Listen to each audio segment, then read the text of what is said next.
Hello student. आज की class में हमें बात करनी है संचार के प्रकार की।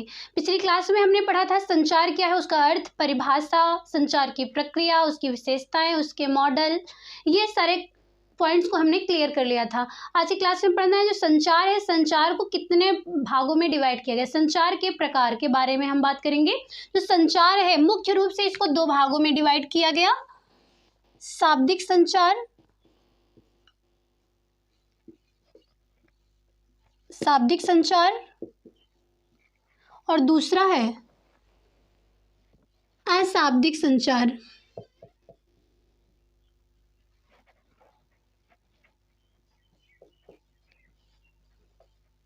अशाब्दिक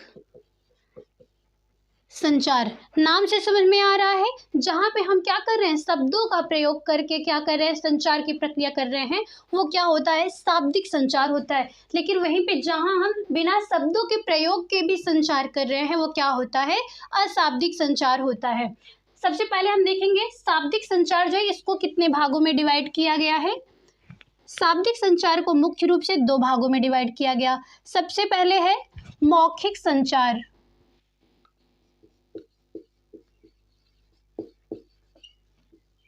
मौखिक संचार। दूसरा है यहाँ पे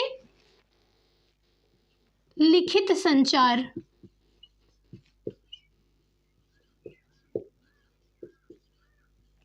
मौखिक संचार यानी कि जहां पर हम संचार की प्रक्रिया क्या करते हैं, मौखिक रूप से कर रहे हैं, बोल कर रहे हो, वो क्या होता है, मौखिक संचार होता है। लेकिन वहीं पे जब हम संचार की प्रक्रिया में सिर्फ और सिर्फ लिखित रूप में संचार करते हैं, लिखित रूप का प्रयोग करते हैं, लिख करके संचार करते हैं, वहां पे क्या होता है, लिखित संचार होता है।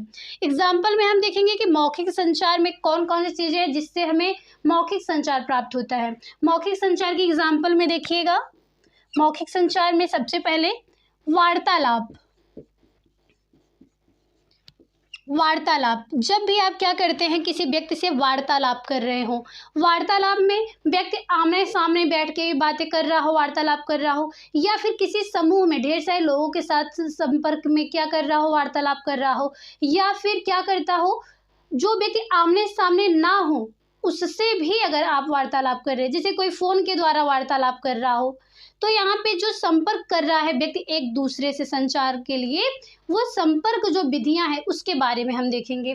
संचार में जो संपर्क विधि है, संचार संपर्क विधि, इसको आप लोग नोट कर लीजिएगा, बहुत ही इंपॉर्टेंट है। संचार संपर्क विधि, इसमें मुख्य रूप से 3 पॉइंट देखने को मिलते हैं। सबसे पहले व्यक्तिगत संपर्क,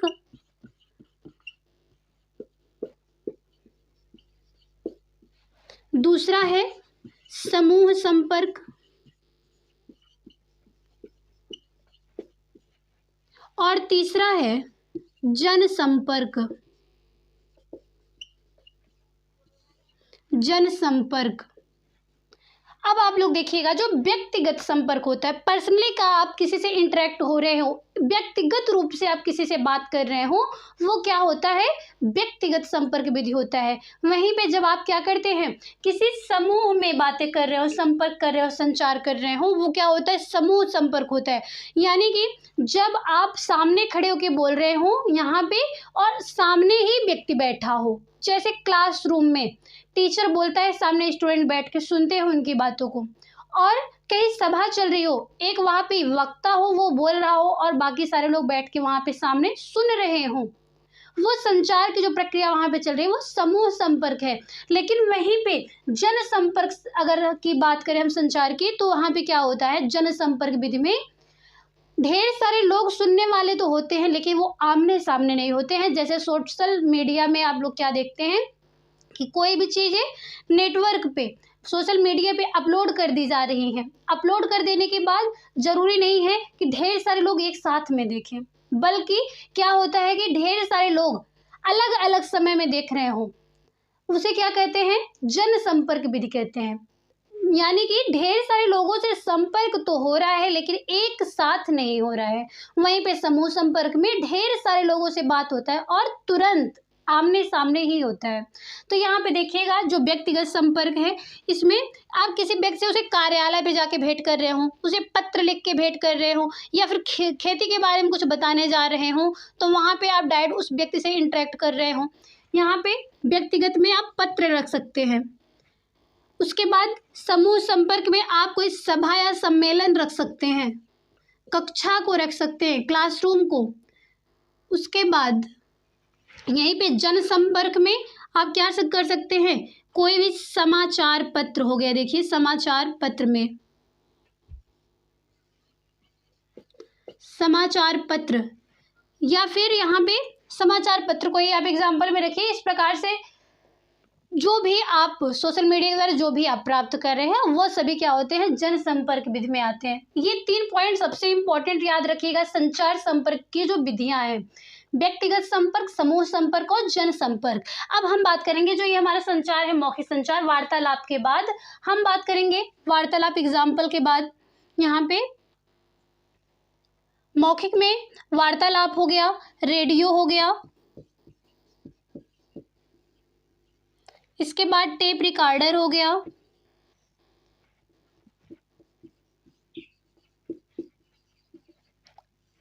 टेप रिकॉर्डर हो गया, कहीं पे भाषण चल रहा है, सभा चल रही है, कोई सम्मेलन हो रहा है, ये सभी क्या है, मौखिक संचार के एग्जाम्पल हैं।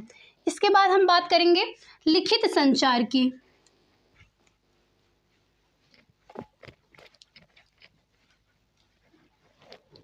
लिखित संचार, लिखित में हमने देखा कि जहां पे हम संचार क्या करते हैं, एक लिखित रूप में करते हैं। जैसे यहाँ पे कोई हो गया पत्र, प्रतिवेदन, प्रतिवेदन यानी कि कोई रिपोर्ट आपको मिला हो, रिपोर्ट कहते हैं इसको। रिपोर्ट के बाद कहीं पे कोई चित्र हो, चित्र के बाद यहाँ पे आप किसी भी व्यक्ति को क्या करते हैं, फैक्स सेंड कर रहे हो। यहाँ पे चित्र मत लिखिएगा, फैक्स लिखिएगा, ईमेल।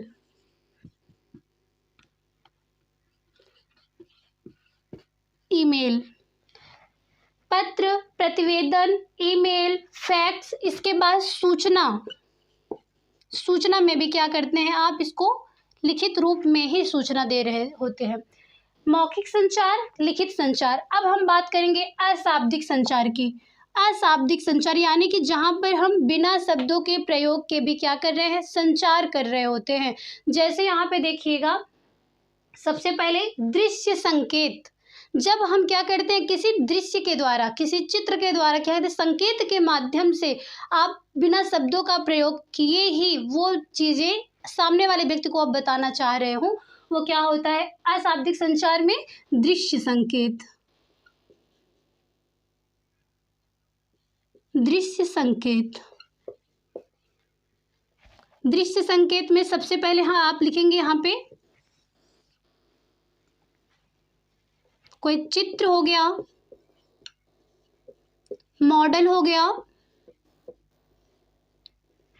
किसी क्षेत्र विशेष का कोई चिन्ह या प्रतीक हो गया। जैसे हॉस्पिटल में आप जाते हैं, वहाँ पे जो हॉस्पिटल के जो वर्कर होते हैं उनका ड्रेस कोड अलग होता है। आप कहीं पे गए, जैसे विद्यालय हो गया, वहाँ पे स्टूडेंट का अलग है, या फिर कोई वकील के बारे में बताया, टीचर हो गया, डॉक्टर हो गया, इन सब के क्या होते हैं, अलग अलग क्या होते हैं, ड्रेस होते हैं। वो व्यक्ति आपको बताया नहीं आता है कि मैं वकील हूँ, लेकिन आप देख के समझ जाते हैं कि जो सामने वाला व्यक्ति वो क्या है, वकील है। स्टूडेंट है, अगर वो यूनिफॉर्म पहना है, वो किस विद्यालय का है, ये देखते हैं आप लोग। उसके बाद आप स्टेशन पे पहुँच जाते हैं, वहाँ पे क्या देखते हैं, लाल पीली हरी जो बत्तियाँ जल रही होती है, उससे आप समझ में आ जाता है कि इसका संकेत क्या है। वो संकेत आप देख रहे हैं, देख करके, किसी दृश्य को देख करके, किसी संकेत के माध्यम से जब आप करते हैं। यहाँ पे अगर देखिएगा, क्षेत्र विशेष का प्रतीक, क्षेत्र विशेष का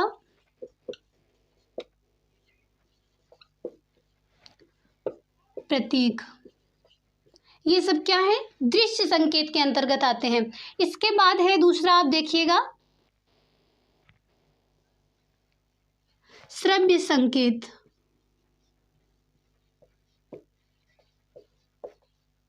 श्रव्य संकेत यानी कि जब आप कोई भी चीज़ सुन करके किसी भी संकेत के बारे में समझ जाते हैं। जैसे एग्जाम्पल के तौर पे आप लोग देखिएगा, एम्बुलेंस की जब क्या होती है, हार्न सुनाई देता है, एम्बुलेंस का हार्न या एम्बुलेंस की ध्वनि जब आप सुनते हैं,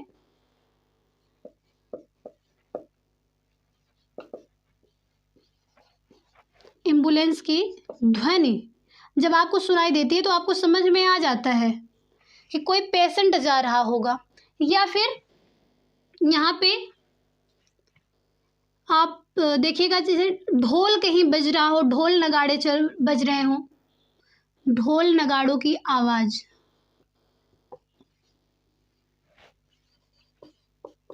ध्वनिया आवाज़, यहाँ पे क्या हो रहा है आपको समझ में आ रहा है, कोई खुशी का माहौल होगा तभी वहाँ पे क्या हो रहा है, ढोल नगाड़े बज रहे हैं। इन सब के बाद आप देखिएगा, एम्बुलेंस के बाद यहाँ पे ढोल नगाड़े हो गई, ये सब क्या है, श्रव्य संकेत के अंतर्गत आ रहे हैं। लेकिन इसमें तीसरा प्रकार एक आप लोग और देखिएगा,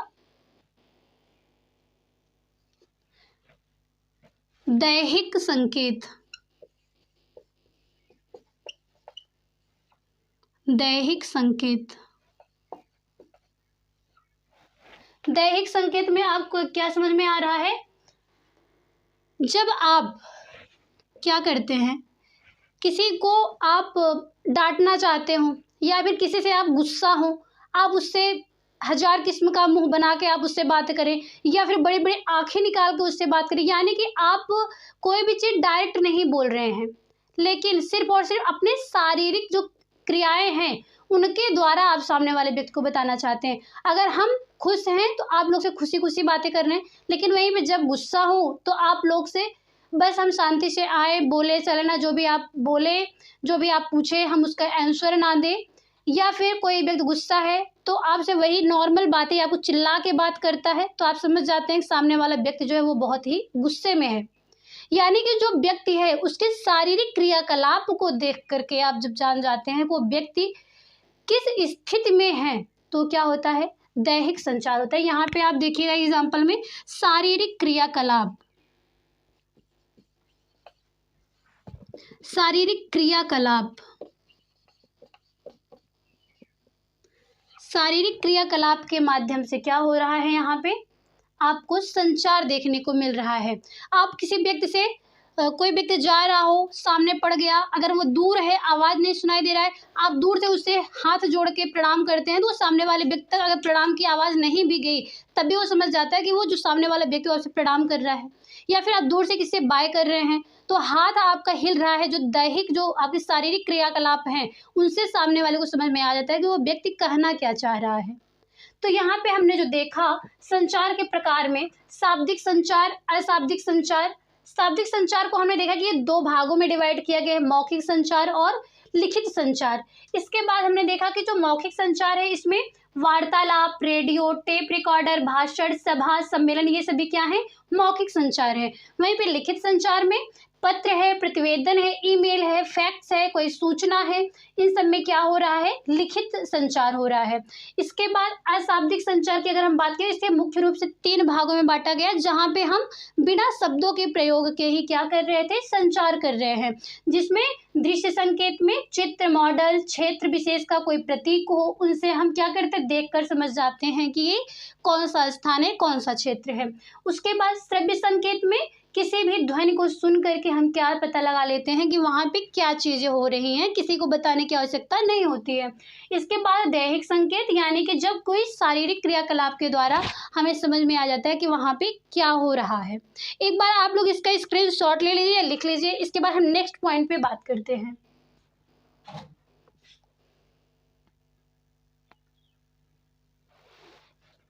अब हम बात करेंगे जो हमारा ये संचार है, ये संचार के प्रकार थे आप लोगों के सामने जो हमने रखा।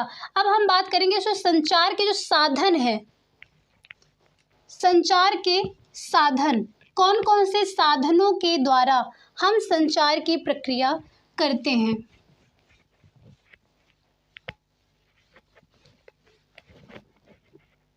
संचार के साधन,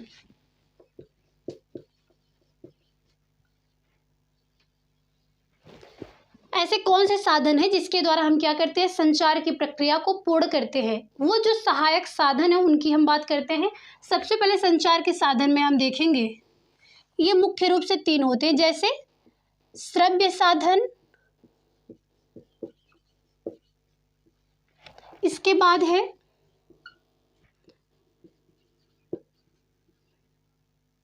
दृश्य साधन, इसके बाद है श्रव्य दृश्य साधन।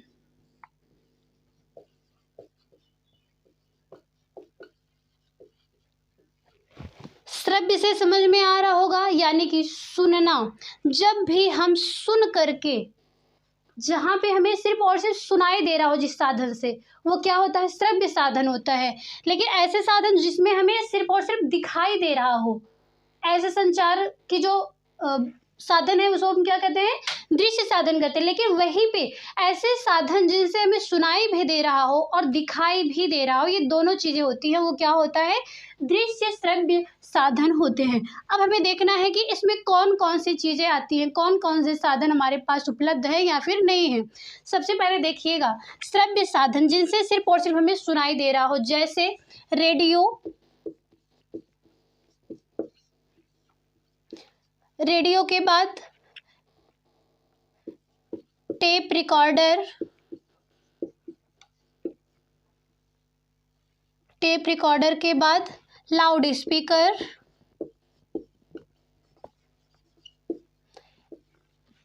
इन सब में हमें क्या देखने को मिले, सिर्फ और सिर्फ ये जो संचार के साधन है इनसे सिर्फ और सिर्फ हमें सुनाई देता है। इसके बाद हमें देखने को मिल रहा है यहाँ पे दृश्य साधन में क्या क्या आता है, ऐसे साधन जिसमें हमें क्या होता है, दिखाई दे जो चीजें, जैसे चित्र हो गया, कोई चार्ट हो गया, पोस्टर हो गया। इसके बाद फिल्म प्रोजेक्टर होता है,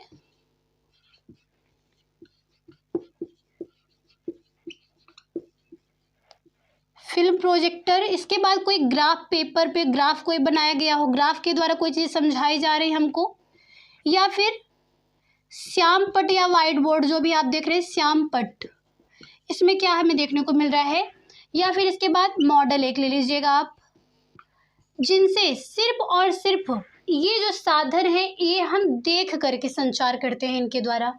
कोई चित्र है, कोई चार्ट है, पोस्टर है, फिल्म प्रोजेक्टर है, ग्राफ है, श्याम पट है, मॉडल है, इन सब से हमें देख करके संचार की प्रक्रिया होती है, प्राप्त होती है। हम इसको सिर्फ देख सकते हैं, देख कर भी हम उस बात का पता लगा लेते हैं कि ये चीज़ें या फिर ये चित्र, ये पोस्टर, ये मॉडल हमें क्या व्यक्त करना चाहते हैं। कहीं बहुत अच्छी पेंटिंग की गई हो, इसमें आप पेंटिंग को भी रख सकते हैं। पेंटिंग, बहुत सुंदर सी पेंटिंग की गई है, उस पेंटिंग के द्वारा ये दिखाया, कहीं पे कोई बैठा दिया गया हो, इतना अच्छा फिगर बनाया, कोई लड़की हो या लड़का हो, कोई व्यक्ति हो, उसके आंखों से आंसू गिरते हुए दिखाए जा रहे हैं उस पेंटिंग में। पेंटिंग को देख के समझ में आ रहा है कि वो व्यक्ति दुखी है। कोई हंसता हुआ चित्र बनाया गया है तो देख के समझ में वो व्यक्ति जो है वो खुश है। इसमें कोई चीज़ बताने की जरूरत नहीं पड़ रही, बल्कि उस चित्र को सिर्फ और सिर्फ देख करके आप उसकी भावनाओं को समझ जा रहे हैं। और यहाँ पे संचार में हमें यही देखना है कि हमें क्या देखने को मिल रहा है संचार में, कि व्यक्ति अपने भावों, अपने विचारों, अपने ज्ञान, इन सब का क्या करता है, आदान प्रदान करता है। इसके बाद हम देखेंगे श्रव्य दृश्य साधन में क्या क्या चीज़ें आएंगी जिनसे हमें सुनाई भी दे और दिखाई भी दे। ऐसे साधन देखिए, सबसे पहले इसमें देखिएगा टेलीविज़न। टेलीविज़न यानी कि टीवी जो आप देखते हैं, टीवी, इसमें आपको सुनाई भी देता है और दिखाई भी देता है। इसके बाद कठपुतली आप लोग देखे होंगे, कठपुतली का डांस आप लोग देखे होंगे, वो दिखाई भी देता है और सुनाई भी देता है। इसके बाद है नुक्कड़ नाटक, कहीं पे जो नाटक हो रहे हैं जगह जगह पे, वो आप चित्र देख भी रहे हैं, वहाँ पे जो भी प्रेजेंट किया जा रहा है, जो प्रस्तुत किया जा रहा है उसको भी आप देख रहे हैं और उसकी बातों को आप सुन भी रहे हैं। नुक्कड़ नाटक के बाद आप देखिएगा लोक नृत्य, लोक नृत्य या फिर लोकगीत कहीं पे प्रस्तुत किया जा रहा है। इन सब में क्या हो रहा है, आप सुन भी रहे हैं और देख भी रहे हैं। ऐसी चीज़ों को क्या कहते हैं, श्रव्य दृश्य साधन कहते हैं। तो आज की क्लास में हमने क्या पढ़ा, देखिएगा। संचार के प्रकार हमने पढ़े, शाब्दिक, अशाब्दिक, लिखित और मौखिक, ये देखा हमने। उसके बाद संचार के संपर्क की जो विधियां हैं, जिसमें व्यक्तिगत, समूह संपर्क और जन संपर्क। इसके बाद हमने देखा संचार के जो साधन है, कौन कौन से साधनों के द्वारा क्या हो रहा है, संचार की प्रक्रिया संपन्न की जा रही है, जिसमें हमने देखा श्रव्य साधन, दृश्य साधन और श्रव्य दृश्य साधन। एग्जाम्पल इसमें जो भी आ रहे हैं आप उसको अच्छे से समझ जाएंगे, सिर्फ नाम याद रखिएगा, श्रव्य साधन, दृश्य साधन और श्रव्य दृश्य साधन। ऐसे साधन जिनसे सिर्फ और सिर्फ हमको सुनाई देता है वो श्रव्य साधन होते हैं। ऐसे साधन जिनसे हमें सिर्फ और सिर्फ दिखाई देता हो, देखने के द्वारा संचार की प्रक्रिया पूर्ण हो रही है, वो संचार जो है वो दृश्य साधन है। और जिनसे हमें सुनाई भी दे रहा हो और दिखाई भी दे रहा हो, उनको हम क्या कहते हैं, श्रव्य दृश्य साधन कहते हैं। तो आज की क्लास बस इतनी ही। इसके बाद जो भी इसमें पॉइंट हो आपको ना समझ में आया हो, आप कमेंट बॉक्स में जरूर लिखिएगा। ऐसे ही इंपॉर्टेंट क्लास देखने के लिए आप कमेंट जरूर कीजिएगा। हम आप लोग के नई नई क्लासेस जरूर लेके आएंगे। मिलते हैं आप लोग से नेक्स्ट क्लास के साथ, नेक्स्ट टॉपिक के साथ। तब तक के लिए धन्यवाद।